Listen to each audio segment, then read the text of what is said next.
हे आपल्या कार्याची पोहोच पावत आहे बांधवांनो।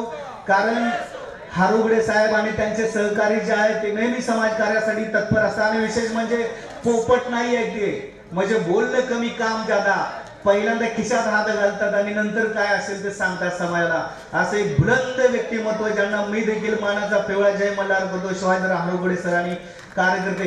त्याचबरोबर या ठिकाणी पंडितराव जानकर यांनी देखील या ठिकाणी आपल्याला या साहित्य संमेलनासाठी 2000 रुपयांची मदत या ठिकाणी दिलेली आहे। जानकर सरांना माझी विनंती कृपया त्यांनी देखील या ठिकाणी विचारपीठावरती द्या। झाली की संध्याकाळी द्या जानकर सर, जानकर सरांना विनंती आहे की या साहित्य संमेलनाचे जे स्वागत अध्यक्ष आहेत गेली 20-22 वर्ष अमोल पांढरेचे मित्र या सोलापूर नगरीमध्ये आहेत जानकर सर। अमोल पांढरे आल्यानंतर आवर्जून भेटायला येणारा वेळ काढून काल फेसबुक वरती